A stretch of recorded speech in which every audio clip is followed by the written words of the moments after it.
친절한 경제 권혜리 기자 나와 있습니다. 권 기자, 직장 생활을 하다 보면은 3년에 한 번씩 위기가 온다 이런 이야기가 있는데 네. 이게 가장들에게는 농담거리가 아니겠죠. 네. 특히 실제로 직장에서 큰 고비를 겪는 시기가 40대 초중반이다. 이런 조사가 있네요.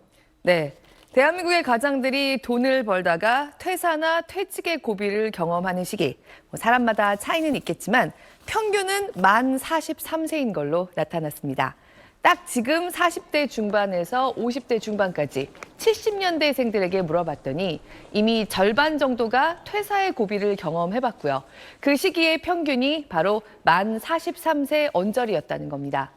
우리금융그룹이 20대부터 60대까지 10,000명에게 그중에서도 70년대생들, 과거에는 이른바 X세대라고 불렸던 세대에 초점을 맞춰서 생활 방식과 경제 상황을 조사해본 보고서의 한 대목입니다.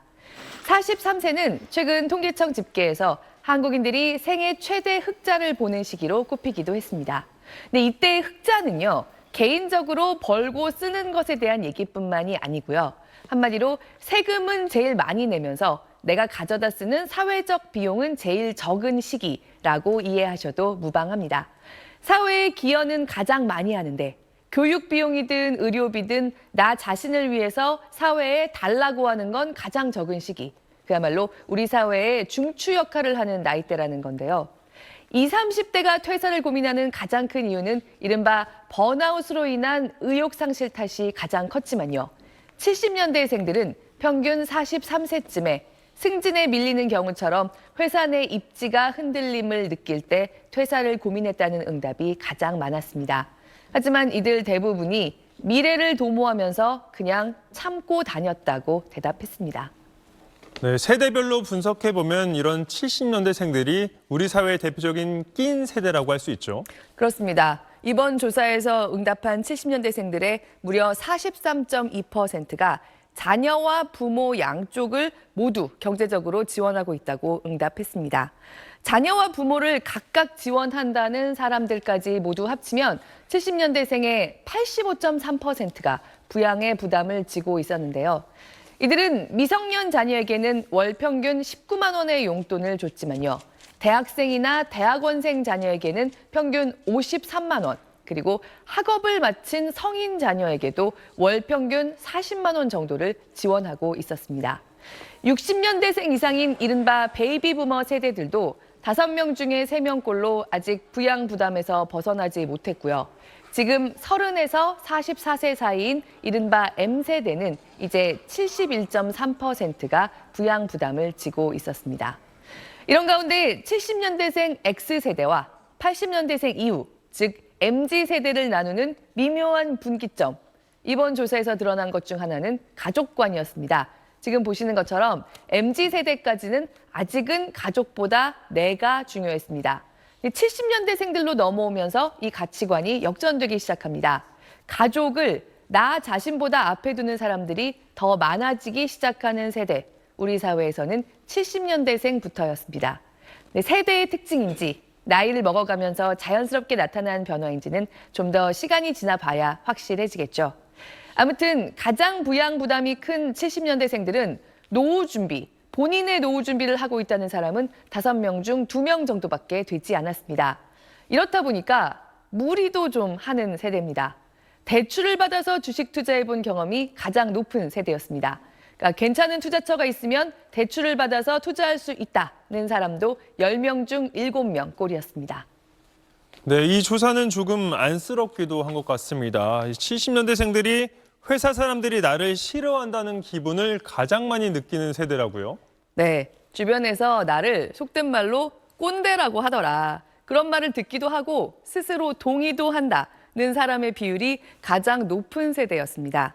70년대생은 이제 직장에서 간부급부터 임원까지 한마디로 미움을 좀 받게 되는 관리자 이상 위치에 주로 놓여 있죠.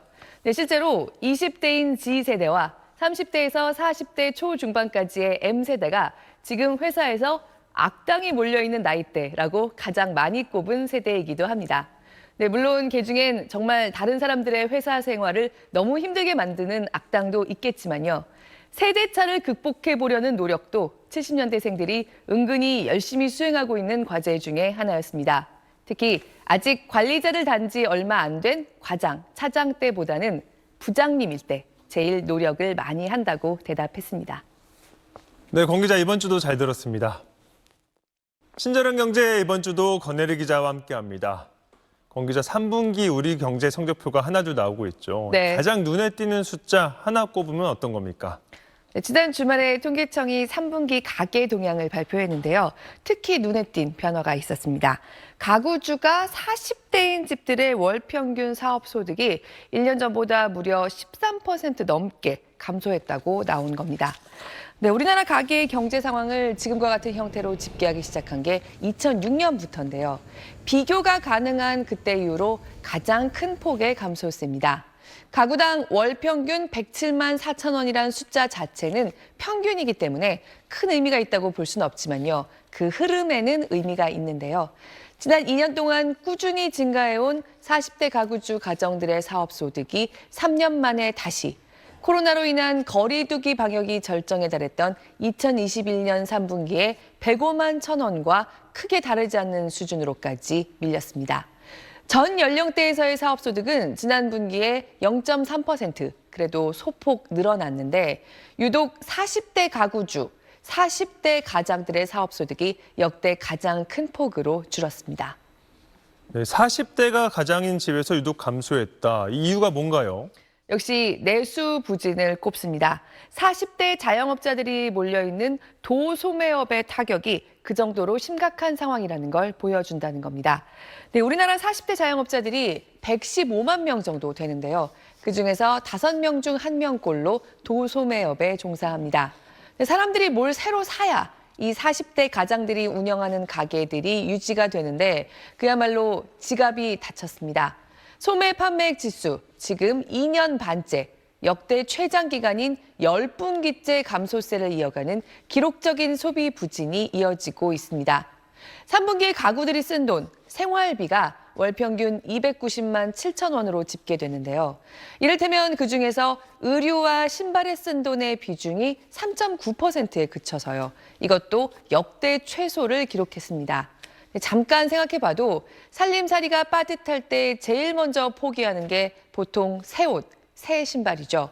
특히 하위 20%의 저소득층은 옷이나 신발을 사는 데 들이는 돈이 1년 전보다 13% 넘게 줄었습니다. 사람들이 쓸 돈도 없지만요. 기후가 달라지고 있는 것도 의류업계에서는 큰 타격으로 보고 있습니다. 봄, 가을이 워낙 짧아지다 보니까 이를테면 트렌치 코트나 가벼운 재킷 같은 보온 효과가 크지 않은 이른바 간절기의 예쁜 옷들은 없어도 괜찮네 하면서 아낀다는 겁니다. 옷뿐만이 아닙니다. 필수적이지 않은 돈은 웬만하면 줄이는 모습이 역력하고 목돈 나갈 소비는 더욱 줄였습니다. 술, 담배도 덜 하고요. 차를 사는 데 들인 돈은 1년 전에 비해서 25% 가까이 줄어들었습니다. 네, 내수 부진이 너무 길어지는 것 같아서 걱정이 큰데 내년에는 그래도 조금은 나아질 거다. 이런 전망이 있다고요? 네, 지금 여기 보시는 것처럼 우리나라의 대표 기관들은 그래도 대체로 올해보다는 내년의 소비 성장세가 약간 더 나을 거라고 전망하고 있습니다. 네, 가계대출 금리가 실질적으로 빠르게 내려가기는 힘들 걸로 보이지만요. 그래도 우리나라도 금리 인하 주기가 시작되긴 했고요. 소득 양극화가 심해지는 모습이 걱정이긴 하지만 고소득층을 중심으로 특히 근로소득이 꾸준히 증가하는 모습을 보이고 있기 때문입니다. 다만 소비에 쓸 수 있는 돈이 올해보다는 약간 더 여유가 생긴다고 해도요. 실제 생활이 좀 더 윤택해지는 모습으로까지 연결될 수 있을지는 좀 더 지켜봐야 할 걸로 보입니다. 특히 환율이 걱정입니다. 1달러에 1,400원 선이 거의 새로운 표준으로 굳어지는 분위기인데요. 이런 분위기가 좀 더 이어지면 달러로 표시되는 기름값이 웬만큼 내려간다고 해도 수입 물가에 계속 부담이 좀 있을 수 있고요. 전 세계적인 이상기후 여파로 주요 농작물들의 생산이 타격을 입으면서 특히 우리나라에서도 참 많이 소비하는 커피, 초콜릿, 올리브유 같은 주요 식재료들의 가격이 오르고 있기도 합니다. 이런 식이면 돈은 똑같이 쓰거나 더 쓰더라도 누리는 소비의 수준이 크게 개선되기는 어렵겠죠. 아무튼 내수 부진이 자녀들과 노부모를 한 어깨에 짊어진 40대 자영업자들의 가정을 비롯해서 많은 가게의 소득 타격으로 이어지는 악순환의 고리가 뚜렷하게 보이고 있습니다. 지금 물가 상승세가 좀 완만해지고 금리가 내려오고 있는 최근 분위기가 소비로 얼마나 이어질 수 있을지 이걸 지켜봐야 하는 상황입니다. 네, 권혜리 기자 잘 들었습니다.